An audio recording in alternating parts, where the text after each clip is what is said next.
meeting for June the 20th. Couch, if you will. Thank you. Please bow your heads. Dear Heavenly Father, thank you for this day, and thank you for this time together to conduct the county's business.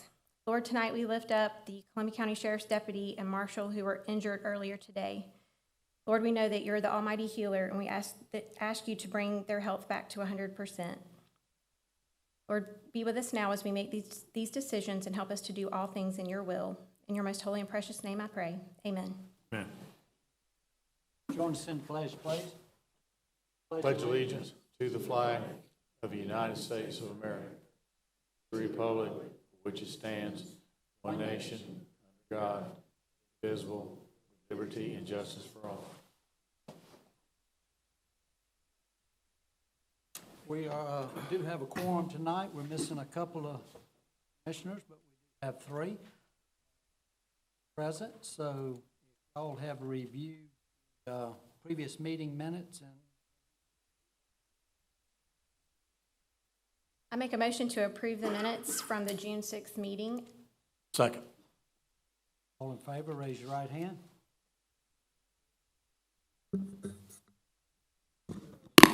Johnson?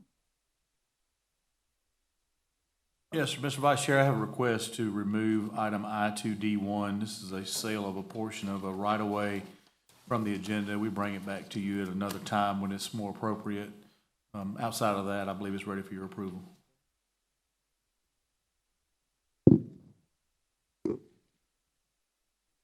Have a proclamation this I do. afternoon.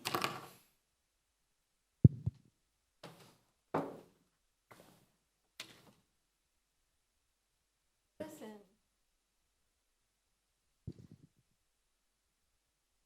So I am so honored to be presenting this proclamation to the Harlem High School baseball team. I am a Harlem High School alumni from the class of '99, and my senior year, I followed the team all around the state, chasing the state title, and we didn't get it that year, but we did this year. So we're all so proud of you, and so thankful for your hard work and leadership. And I just want to read, real quick before I read the proclamation, I want to read a letter that was written by a Ringgold High School fan who was the team that Harlem High School beat for the state championship. Good day and congratulations from Ringgold, Georgia on your state championship. I wanted to reach out and tell you what I observed and admired about how your team, students, parents, and coaching staff represented your town and school. First, during the national anthem, each player stood with complete respect and attention. I knew at that moment that the game would be a struggle. It is my habit to observe the team's behavior during the anthem. Generally, this is not official or scientific. That is where you will first see a team that has been disciplined to show respect for themselves and others. Secondly, while our city showed up in droves, we're only an hour away, your supporters were there with impressive numbers. I love seeing the city support when y'all got back to town after the win. I appreciate the behavior and professionalism on the field. Your fans, parents, and students were respectful of the officials and the opposing team. You even showed class when our students showed none. I want to say that we as adults often make belittling comments regarding today's youth. Your students exemplified class and maturity. They are a beautiful example for today's youth and their future. Again, congratulations. So I thought that letter was just a perfect description of your team this year.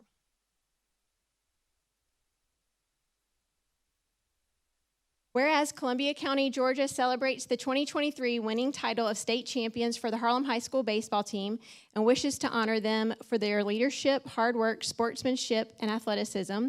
And whereas Harlem High School baseball team played an outstanding season with a final record of 35-1, outscored their opponents 309-54, scored the most wins in a season by a CSRA team, and now holds the most state titles of any GHSA team in the area.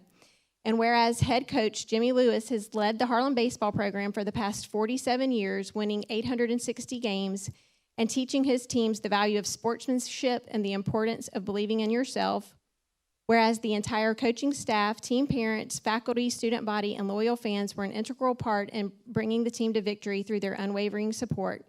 Now, therefore, the Columbia County Board of Commissioners do hereby recognize and heartily congratulate the Harlem High School and 2023 State Championship Baseball Team on this outstanding accomplishment. Signed and sealed this day, June 20th, 2023.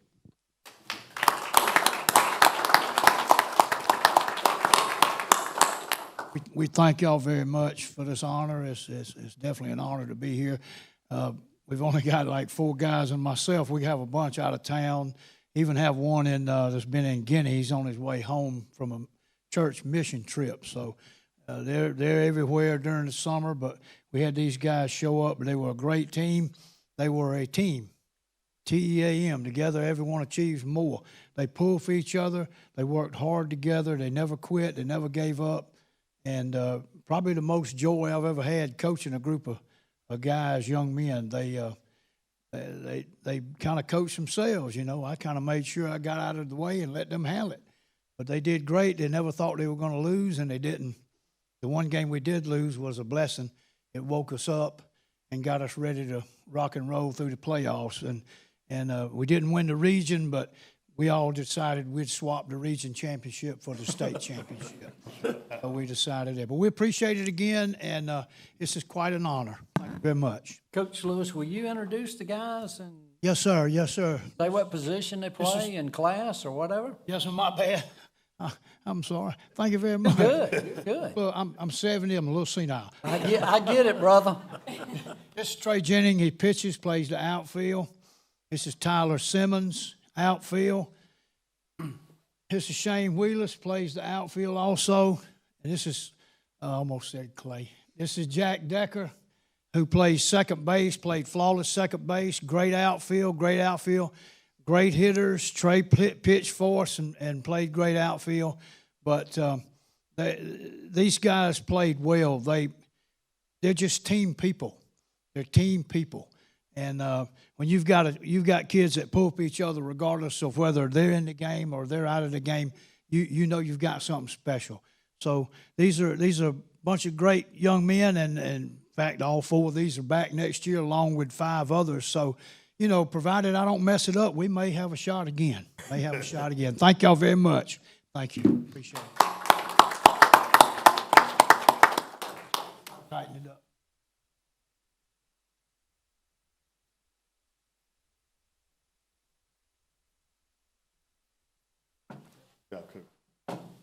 Guys, we surely are proud of y'all, and we do look forward to seeing y'all here again next year.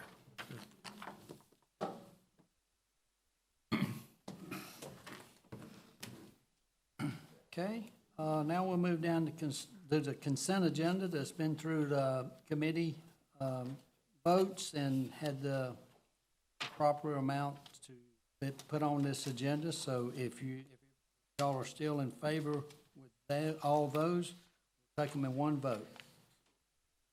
I make a motion to approve the consent agenda. Second. All in favor, right hand. 3-0. Thank you. All right, now we'll move down to unfinished business, and Commissioner Couch, I believe you're up first. Yes, I make a motion to approve the second reading of Resolution 23-25, amending the Parks and Recreation fee schedule. Second.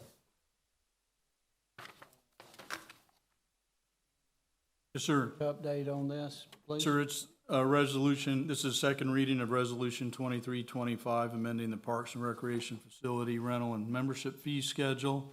It establishes fees for the clay tennis court memberships at Columbia County Racket Center.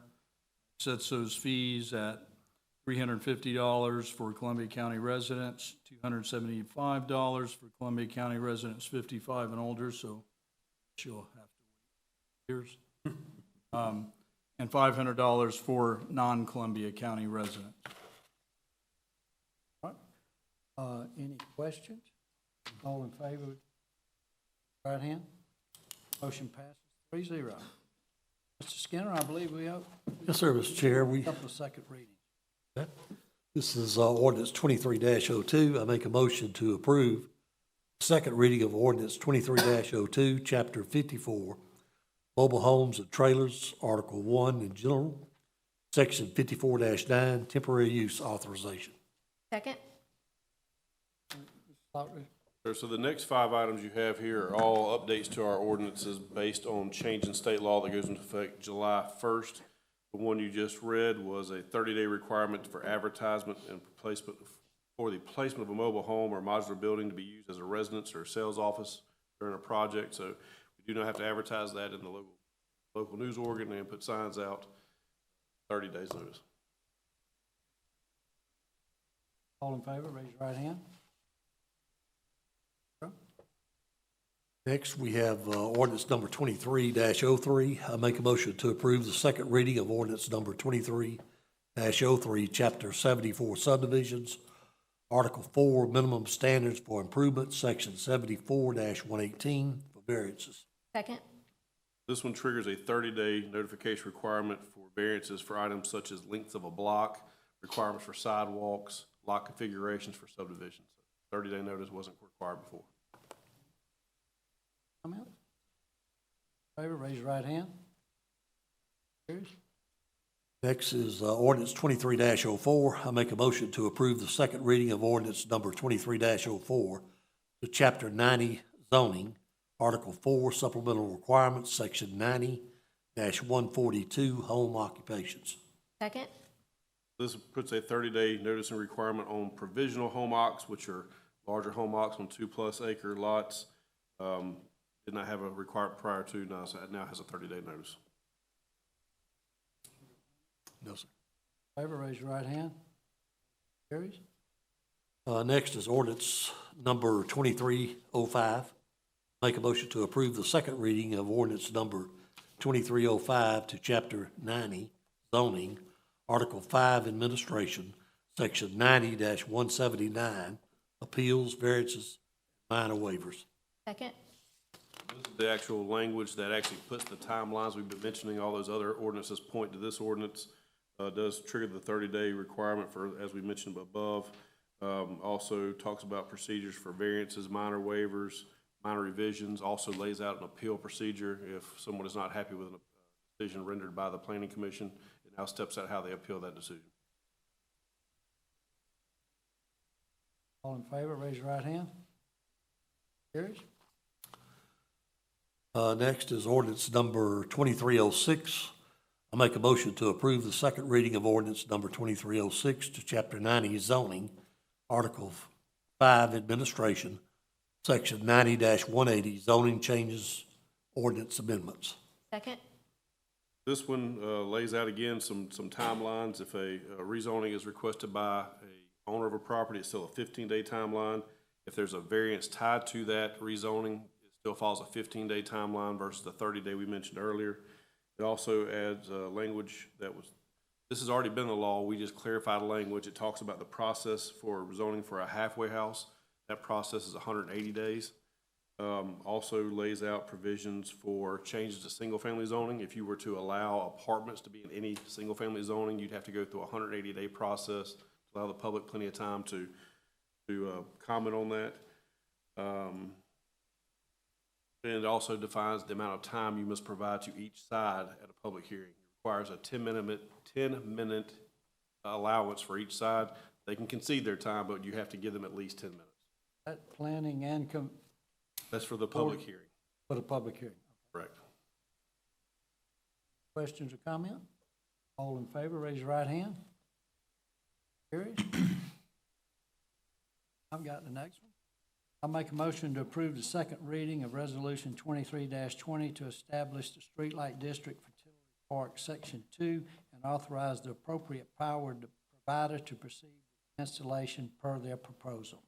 Second. This is a streetlight district that was requested by the developer. They have made their contribution as required. All in favor, raise your right hand. Carries. Fry, I think you would like to come up at this time and speak. Would state your name and address for the record. Thank you, sir. My name's Jay Fry. My address is 5111 Grand Park here in Evans. Thank y'all for allowing us to have the time tonight. I'm here on behalf of the Home Builders Association of the Greater Augusta region to read a letter that's in response to the proposed building fee increases, the tap fee increases, and the land disturbance fee increases. And just wanted to say before I read the letter, it's not really our goal to endorse nor oppose the increases. We understand there's a cost to keep the doors here open and for Columbia County to provide the services that they provide. We get that. One of the things we would ask, Mr. Scarberry was kind enough to come and meet with us and tell us about the builder fees increases ahead of time, but we had no prior knowledge of the tap fees and the land disturbance fee increases, and we would like to have a seat at the table to discuss these things ahead of time.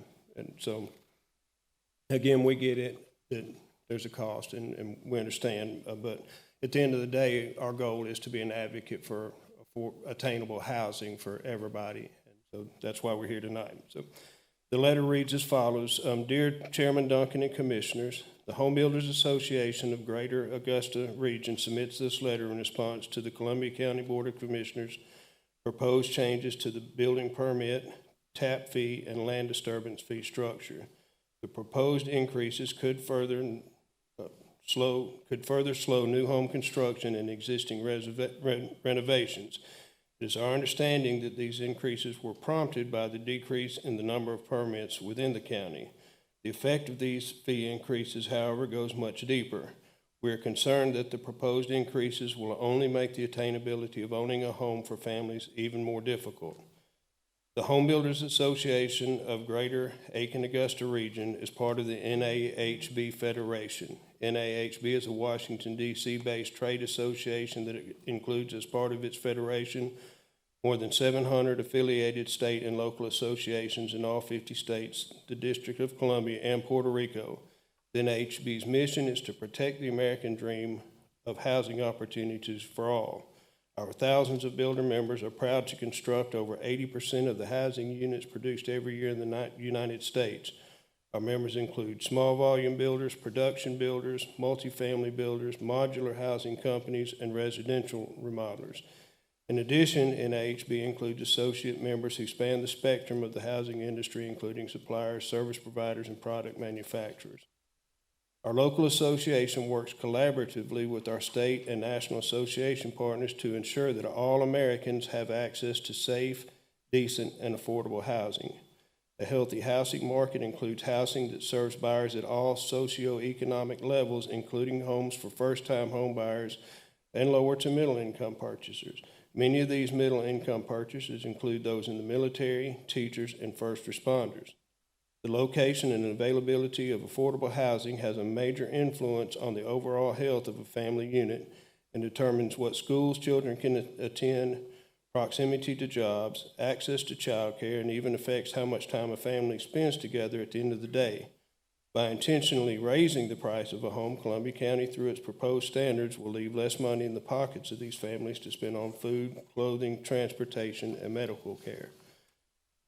Based on Columbia County's 2021 median income of $82,251 and Freddie Mac's guidance that no more than 28% of a family's monthly income should be spent on a home, that would make the average price of a home based on this median income number $293,000. For the most part in our county, this product no longer exists in new construction. There are also very minimal resales in this price point as well.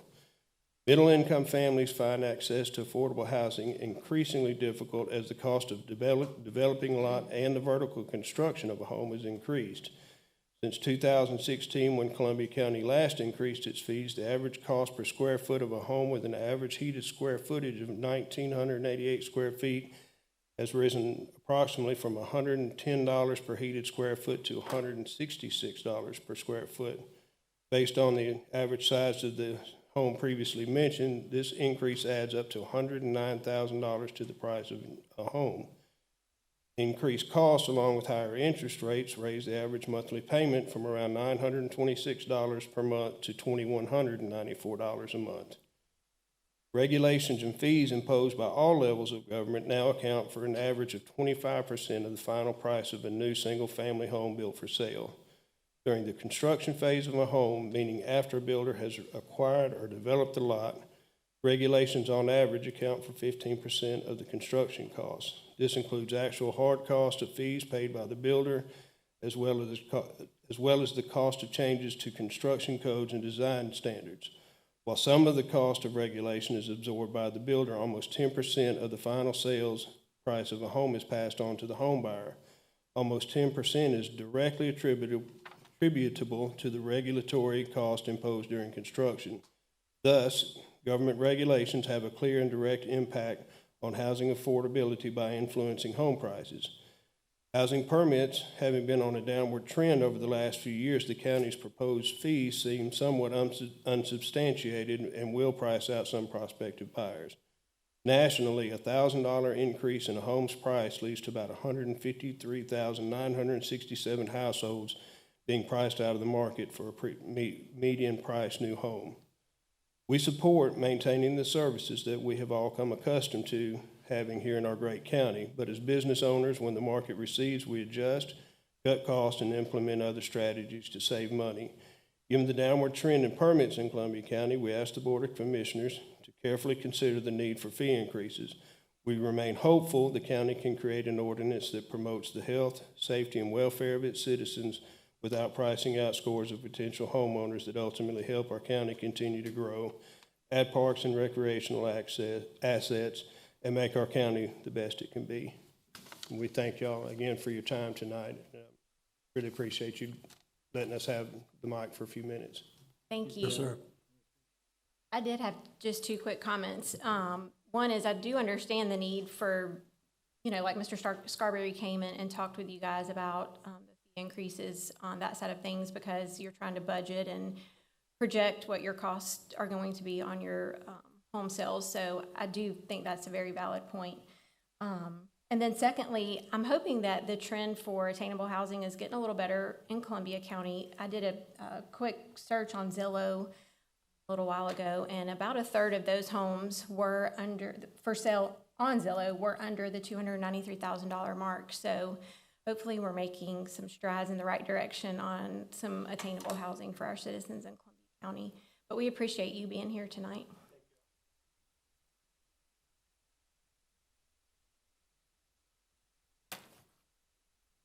Resolution number 23-26. I'll make a motion to approve the second reading. 23-26. Fee schedule for water utility. Second. Staff presented three increase proposal, which commission voted to pick one and stick with it at the last meeting. Does set our new base charge and rate per 1,000 gallons. Just this year alone, water utility is going to see about a $2.5 million increase in power and chemical costs. That's costs we can't control. We have to buy the chemical, we have to pay for the power. So just that $2.5 million cost alone, these rates will cover that cost for us. So we won't lose money. We won't dip deeper into our fund balance. The more we dip into fund balance, the less projects we can build, expanding water lines, expanding sewer lines. So we think it's a good fix to keep us moving forward for several years. So hold us out. I said this earlier, in the past, back in 2016, I think there was a request for an increase in water fees at that point. Had a tremendous fund balance. I couldn't support that, along with Duncan couldn't support fee increase when we had a tremendous fund balance. But I think gotten down to where probably in our 180-day, so to maintain where we need to be, I think this is something we have to do. Yes. Second, so motion carries. Make a motion to approve the second reading of Resolution 23-27, amendment to the fee schedule for development fees, stormwater compliance department. Second. These fees were determined based on time that we've spent in the past on different size developed lots. This does not get us to covering our entire cost. Not feel that it was appropriate to bring you a fee that would cover all the costs associated with this. We do have other revenue sources to cover some of these costs, but these get us about 50% there being self-sufficient substantiating in that department alone, so. Can you go over some of the costs that are associated with the land development fees and stormwater compliance? I know that was quite a hike in there, and there were some concerned folks about that, so maybe go over some of those costs. Yeah, so we have to send inspectors out to these sites, so the larger the site is, the more time they spend on the site. So we have truck cost of getting out there, fuel cost, employee time on site. I guess the bigger the site, the more time they spend. We have to go out there per law a certain amount of times after certain rain events. Of course, the builders are doing the same thing. By law, they're required to be out there doing the same thing. We're issuing stop work orders, notice of violation, just a lot of work going on behind the scenes that happens in the office, not just what's going on out there on the site. Plan review, so when a plan comes in, these fees cover our time in the office, reviewing the plans, making comments back and forth with engineers. Good analysis of what we're spending this money on. So charge a one-time fee when disturbance, and then in fact, every time he goes, there's no additional charges on that, am I correct? Unless we have to issue a violation, then we do charge a reinspection fee if we have to go out and check on violations that have been remedied or not remedied. So there can be another fee. If the site is maintained, that's right, it could go on for 18 months, and that one fee covers 18 months of us going out there. Hope it doesn't take 18 months. Large site could.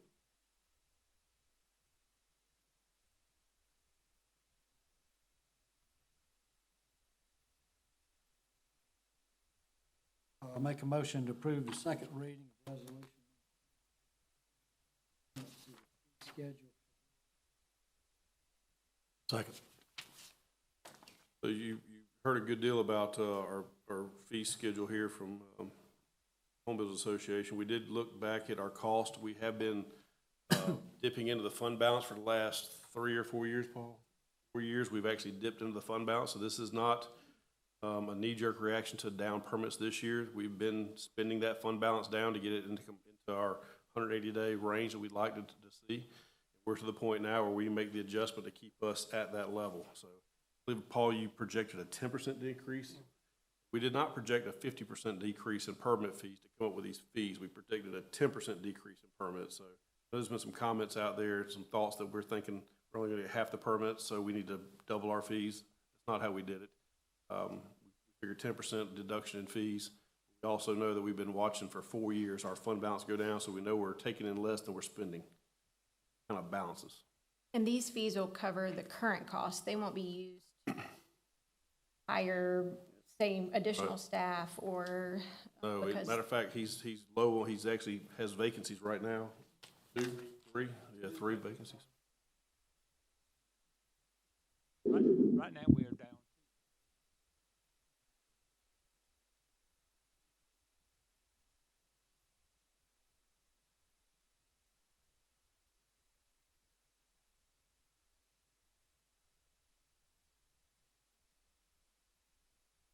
Questions or comments? Yes. Motion is second, all in favor? Carries. All right. Couch, I believe we're down to me too. Easiest one tonight. I make a motion to approve the proclamation recognizing the Harlem High School baseball team as the 2023 GHSA 3A state champions. Second. Corey, since we've already given it out, so we do have a motion. Right hand. Motion carries. Don't handle this? Yes, sir, I handle this for Commissioner. Resolution 2328. I make a motion to approve Resolution 2328, adopting an annual budget for all funds of Columbia County, Georgia for fiscal year 2024. Second. Johnson, can you give us a rundown on this, please? Yes, sir. I'll give you a quick rundown on this. So this is adopting all of our budgets for the next fiscal year. Of probably the biggest concern is our general fund expenditures.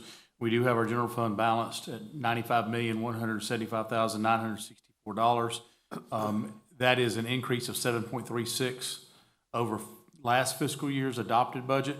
It does include a contingency of $2.254847 million, which is 2.54% of our proposed expenditures. You will see the new personnel request within the general fund includes 20 positions, and the new positions in other funds combined, I believe, total 19 new positions. The capital requests are there for you as well. We did have an increase in the local option sales tax revenues of 7.47%. But to be conservative, we balanced it using a lesser number. I believe we balanced it using the number that we had, the number we're at now, correct? Look at Ms. Reed, she's the brains behind the budget. We do have a 3% cost of living adjustment in there for eligible employees. And we do have several promotions or reclassifications. I believe the board has been through those. You've had those in your packet for some time to review. And of note, I think as well, there is a transfer here of $4.3 million to TAVT. This is a transfer that would allow us to do capital projects with general fund money. We would transfer that money out and then do the projects that we would need to do. This budget is balanced based on a millage rate rollback expectation. So we do plan to bring you a rollback of the millage rate when we take care of that we'll have the hearings in July, but in August, we would adopt our end of July, beginning of August, we would adopt our millage rate. But we're comfortable with the budget. We feel like it's a good number. We are still providing an exemplary level of service. Comparatively, I took an opportunity to look at our benchmark counties and some of their general fund budgets, and what I found was ours, again, to be the lowest among the benchmarks, and in some cases, our general fund is half of some other counties' general fund.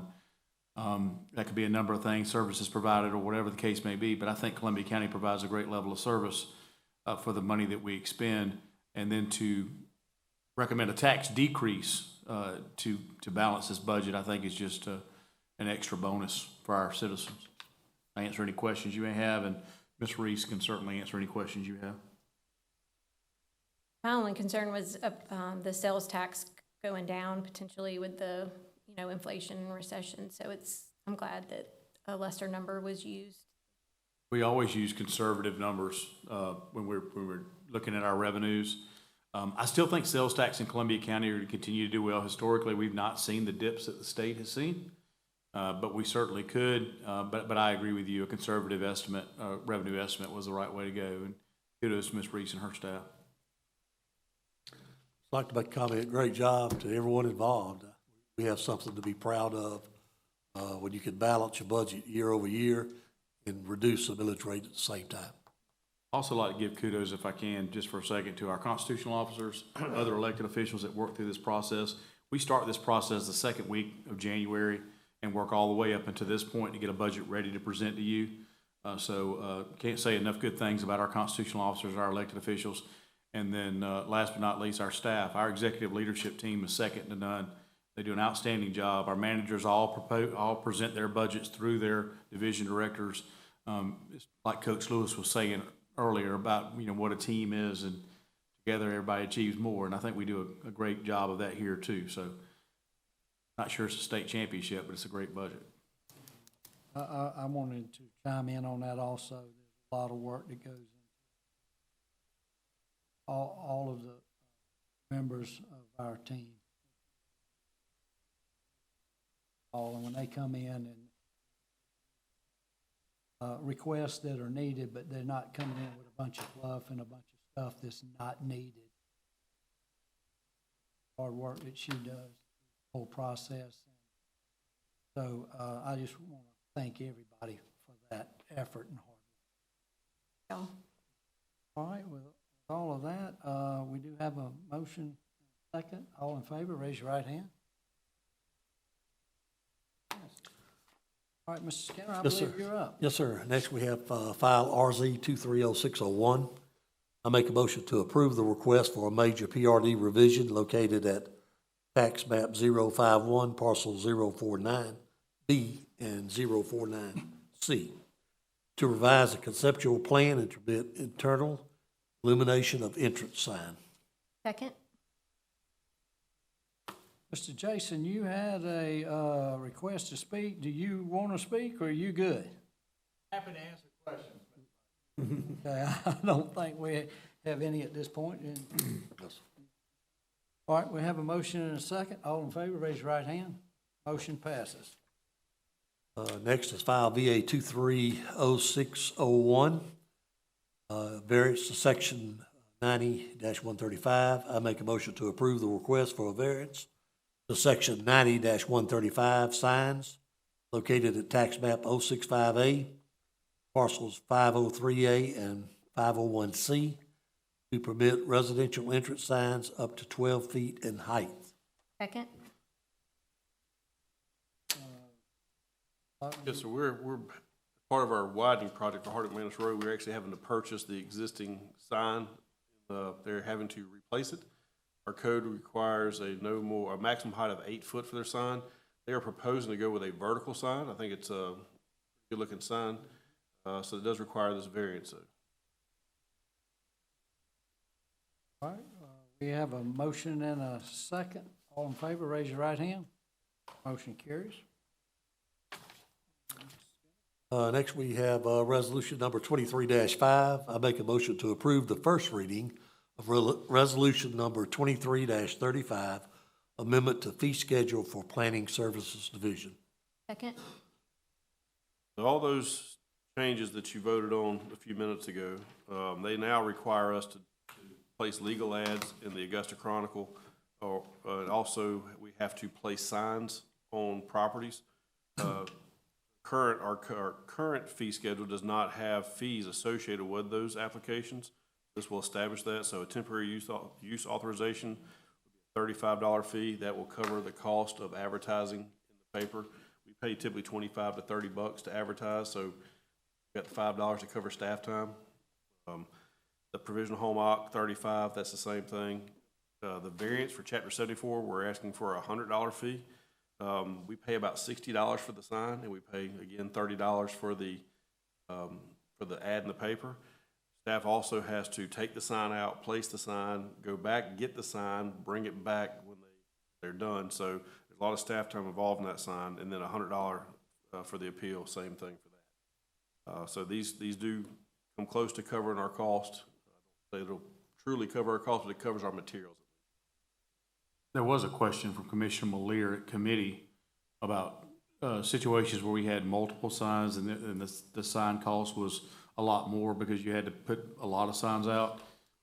Mr. Sterling actually ran an analysis for me, and we looked over that analysis and found out that those are so infrequent that we were able to balance those out. So if we make a little bit on one project, it balances out with what extra it costs us on the other project.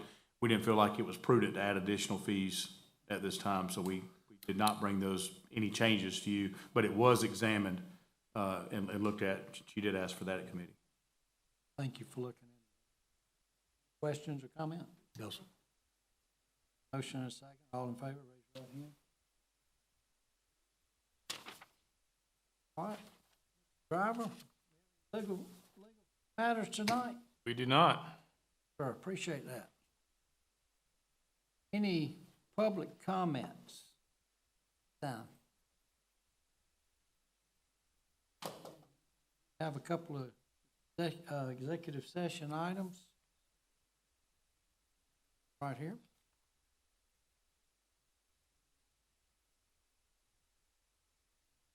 I'll get. Done. I'll make a motion to approve a cost of living increase to all eligible employees as presented in attachment A. Includes final salaries to be effective July the 2nd, 2000. Second. Any questions on that? I don't. I will say that the attachment does include promotions and reclassification, so what you're doing is you're actually voting on what the new salary for each employee would be. So we went in and figured cost of living raises and made any adjustments necessary based on the feedback I was given from the board. And then any special instances that you had that were given to me, those were also there, and those have all been included in the attachment. I believe y'all been through that. All in favor, raise your right hand.